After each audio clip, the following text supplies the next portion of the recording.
Bonjour mon frère, bonjour ma sœur. Aujourd'hui, 21 juillet. Si vous imaginez le mois de juillet en train de filer à une de ses vitesses, j'espère que vous allez bien. J'espère que durant ce mois de juillet, si vous êtes en vacances, vous vous reposez. Mais que vous méditez, que vous mangez, que vous ruminez sur tout ce qui est le domaine de la foi. Je ne sais pas si vous l'avez remarqué, mais le domaine de la foi, c'est quelque chose que Karine et moi, nous apprécions énormément. Amen. Nous avons tellement de choses à dire là-dessus. C'est malheureux que beaucoup de chrétiens n'arrivent pas à goûter ça. Mais je peux vous assurer d'une chose, mon frère, ma soeur. Quand vous allez goûter le domaine de la foi, mon frère, ma soeur, vous ne pourrez plus vous en passer, mon frère, ma soeur. C'est l'essence pour notre vie, ça, mon frère, ma soeur. Et donc aujourd'hui encore, en ce 21 juillet, nous sommes ensemble pour notre café matinal. Karine est rayonnante. Elle a un sourire aux lèvres, là. Oh. Je la vois. Elle a un sourire aux lèvres. Si vous ne la voyez pas, je vous dis, elle a le sourire aux lèvres. Ah là là. Et le texte de la méditation d'aujourd'hui, nous allons le prendre dans Romains, chapitre 4, verset 17, qui nous dit « Dieu qui donne la vie aux morts et qui appelle les choses qui ne sont point comme si elles étaient. » Imprégnez-vous de ce qui est écrit là. Le verset vient d'apparaître sous vos yeux. Imprégnez-vous de ce qui vient d'être dit. Dieu qui donne la vie aux morts. Un mort, normalement, il ne bouge plus. C'est ce que le monde nous dit. C'est ce que les scientifiques nous disent. Dieu dit, Dieu qui donne la vie aux morts et qui appelle les choses qui ne sont point, donc les choses que tu ne vois pas, les choses qui n'existent pas dans ce monde physique. Et il dit que Dieu les appelle comme si elles étaient. Et elles sont. Parce que ce que Dieu dit, tout s'accomplit. Et le titre de la méditation d'aujourd'hui est « Donnez libre cours à votre foi ». Regardez ce témoignage. Lorsque j'étais pasteur baptiste, il se passa quelque chose d'intéressant qui vous aidera dans votre foi. Je me couchais un dimanche soir après le culte, bien portant. Mais je me réveillais le lundi matin, le côté droit de mon visage paralysé. Il était engourdi. Je pouvais le pincer du doigt sans rien ressentir. J'essayais de me plisser le front sans pouvoir le faire du côté droit. Le côté droit de ma bouche ne bougeait pas non plus. Je me dis, je sais ce que je ferai. Je me rendrai à l'église mercredi soir et je demanderai au pasteur de moindre d'huile. Il pourra m'imposer les mains et je serai guéri.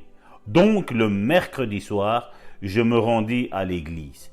Ce n'était pas un culte de guérison, mais à la fin du culte, je me levai au fond de la salle en disant « Pasteur, j'aimerais que vous priez pour ma guérison avant qu'on ne parte. » En ouvrant la bouche pour dire cela, le côté gauche de ma bouche s'ouvrit jusqu'à rejoindre mon oreille sans que le côté droit ne bouge. Le pasteur m'invita à avancer afin qu'il prie pour moi. Je descendis et je vins devant la chaire et il me oint d'huile sur le front.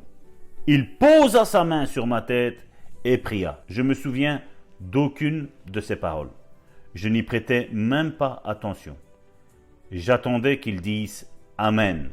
C'est à ce moment-là que je donnais libre cours à ma foi. C'est-à-dire que c'est alors que je commençais à appeler les choses qui ne sont point comme si elles étaient. Je vais interrompre ce témoignage et le reprendre demain. Mais mon frère et ma sœur, libre cours à sa foi veut dire que voilà, la situation est telle que voilà, il a une paralysie faciale. Est-ce une thrombose? Les hommes ont donné des noms. Mais cet homme dit, je sais ce qui va se passer. Il attendait au fond de lui, il savait qu'il devait faire ce que la Bible l'enseigne, donc demander à l'Église, aux anciens, aux pasteurs, de le oindre d'huile, comme la parole de Dieu dit. Il s'est mis quelque part sur le chemin de ce que la Bible dit. La Bible nous dit que quand quelqu'un est malade, il doit demander aux anciens. Les anciens, ce n'est pas que le pasteur. Les anciens, ce sont toutes des personnes qui sont dans l'Église, qui ont une maturité spirituelle. Ça ne veut pas dire que ce sont des personnes qui ont un certain âge. Non. Vous savez, quelqu'un qui se donne sa vie réellement au Christ, au bout de 2 semaines, il peut être aussi fervent, encore plus puissant qu'une personne que ça fait 40 ans qui est assise dans une église. Qui peut avoir la barbe blanche, les cheveux blancs, mon frère, ma soeur. Quand tu comprends les choses de l'esprit, mon frère, ma soeur, tu deviens un ancien. Mais tu marches, comme on l'a dit hier, selon l'esprit. Et donc, cet homme, bien qu'il était paralysé, bien qu'il avait un côté qui ne répondait pas, il s'est dit, là, je me mets au diapason de la parole de Dieu. La parole de Dieu dit que je dois demander l'onction d'huile, qu'on prie pour moi. C'est ce qui a été fait. Il attendait dans son fort intérieur qui dise Amen. Et demain, nous allons voir ce témoignage. Quand Dieu voit que nous sommes extravagants dans la foi, Dieu répond. Vous devez imaginer que Dieu est comme un être normal qui, voilà, tu fais ta journée comme aujourd'hui. Mais à partir du moment où il y a un de ses enfants qui dit « Seigneur, je vois tout le contraire, mais je me mets au diapason de ta parole », voit Dieu en train de sourire et dire « Ah, ça j'aime mon enfant quand il est comme ça. » Oui, Dieu aime voir que ses enfants vont à contre-courant de ce monde, de ce qu'il dit et de ce qu'il fait. Oui, Dieu c'est ce qu'il recherche. Des enfants qui vont à contre-courant des situations qu'ils sont en train de vivre. Que le pauvre dise « je suis riche ». Le contraire de ce que tu vois aujourd'hui, tu dois le confesser de ta bouche, mon frère, ma soeur. Tu dois aujourd'hui rentrer dans le domaine de la foi et Dieu va récompenser ta foi. Dieu est le rémunérateur de ceux qui le cherchent, de ceux qui ont la foi en lui. Seigneur, cette situation est désespérée, mais j'ai foi que tu vas agir selon tes préceptes de ta parole. Mon frère, ma soeur, tu veux réjouir le cœur de Dieu? Eh bien, commence à proclamer le contraire de ce que tu vois aujourd'hui. Au nom de Jésus. Amen, amen, amen. Nous allons faire cette bonne déclaration ensemble qui dit « Je donne libre cours à ma foi. J'appelle les choses dans mon corps qui ne sont pas comme si elles étaient maintenant la réalité. Je me déclare bien portant, guéri, et j'ordonne à chaque partie de mon corps de fonctionner comme elle le devrait. Comme elle le devrait. Dieu nous a créés parfaitement en bonne santé. Dieu n'est pas l'auteur de la maladie. L'auteur de la maladie est l'ennemi de nos âmes. Celui qui essaye de nous perdre, de nous dévier du chemin de bénédiction que Dieu a tracé devant nos pas. Mais bien-aimés, nous devons nous positionner sur la foi en la parole de Dieu. Nous devons déclarer la parole de Dieu comme si nous mettions de l'essence dans notre voiture. La foi est ce qui va faire mettre en marche votre vie chrétienne. Sans la foi, il est impossible d'être agréable à Dieu, nous dit la parole. Car il faut que celui qui s'approche croit que Dieu est le rémunérateur de ceux qui le cherchent. Donc mon frère, ma sœur, si tu cherches Dieu pour obtenir ta guérison, il faut que tu crois de tout ton cœur, de toute ton âme, de toute ta pensée, que Dieu va te récompenser. Oui, positionne-toi sur la foi. Sois ferme dans ces choses. Quels que soient les examens qui ont été faits, quelle que soit la parole du médecin qui t'a été donnée, positionne-toi sur la foi. Que dit la parole? La parole dit que par ses meurtrissures, je suis guéri. Donc, je demeure fermement ancré sur cette parole. Je tends ma main dans les lieux spirituels et j'attrape cette parole afin de la ramener dans la dimension du réel et qu'elle se matérialise dans ma foi. Je suis guéri par les meurtrissures de Jésus-Christ. Mais bien-aimés, il faut savoir être brisé, parfois pour être reconstruit par la main de Dieu. Donc, aujourd'hui, vous devez balayer le chemin pour laisser place à la parole de l'Éternel.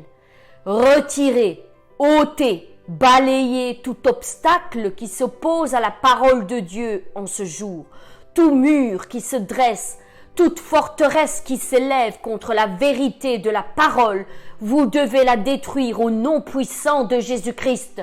Parce que les armes avec lesquelles nous combattons ne sont pas charnelles, elles ne sont pas humaines, elles ne viennent pas de la main de l'homme.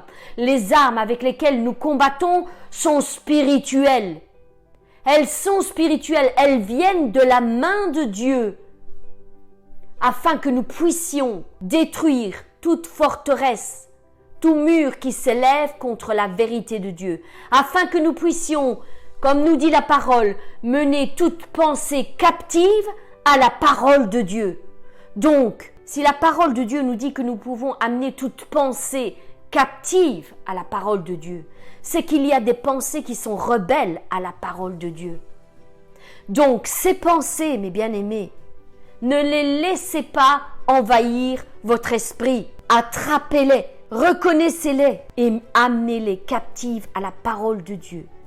Si la pensée me dit « tu seras toujours malade », si la pensée me dit « cette maladie va te mener à la mort », amène-la captive en disant « la parole de Dieu dit que je ne mourrai point, mais je raconterai les œuvres de l'Éternel. » La parole de Dieu me dit que c'est l'Éternel qui me guérit. C'est par ces meurtrissures que je suis guéri de toute maladie, de toute infirmité. Je le proclame et je le crois fermement. Voilà quelle est la vérité. Je me positionne dans la foi et je déclare que je suis guéri au nom puissant de Jésus-Christ. Oui, c'est par la foi, mes bien-aimés, que nous reconnaissons que le monde a été formé par la parole de Dieu. Le monde et tout ce qu'il contient a été formé par la parole de Dieu. Amen. Et nous devons exercer notre caractère en Christ. Nous sommes de la même essence que Dieu. Donc nous avons le même pouvoir, la même autorité en tant qu'enfants de Dieu de proclamer pour que la chose arrive. Oui, elle n'a pas été faite de choses visibles, elle a été faite de choses invisibles. Et les choses invisibles sont éternelles. Mes bien-aimés, prenez possession des choses éternelles. Appuyez-vous sur les choses éternelles et non pas sur les choses charnelles. Ne regardez plus aux choses visibles, mais regardez dans les lieux célestes, dans les choses invisibles et possédez votre héritage. La guérison et la santé sont votre partage, mes bien-aimés. Vous serez des témoins vivants de ce que Dieu est toujours le même. Hier, aujourd'hui, éternellement. Encore au jour d'aujourd'hui, il guérit toute maladie, toute infirmité. Au nom puissant de Jésus-Christ, soyez guéris. Recevez votre guérison. J'ordonne à la maladie, encore en ce jour, une nouvelle fois, j'ordonne à la maladie d'être chassée de votre corps. J'ordonne à la maladie d'être anéantie par la puissance du sang qui a été versé à la croix par Jésus-Christ. J'ordonne à votre corps de recevoir sa guérison au nom de Jésus-Christ. Qu'il en soit ainsi, qu'il obéisse à la parole de l'Éternel en ce jour. J'ordonne à toute maladie d'être anéantie, être rendue sans force et sans pouvoir dans votre corps au nom puissant de Jésus-Christ. Je le retire tout pouvoir, toute autorité et que la parole de l'Éternel accomplisse sa mission pour laquelle elle a été envoyée. Aujourd'hui est un jour de guérison. Aujourd'hui est un jour de victoire pour toi, mon frère, ma sœur. Saisis-toi de cette parole en cet instant qui a été envoyée pour ta vie.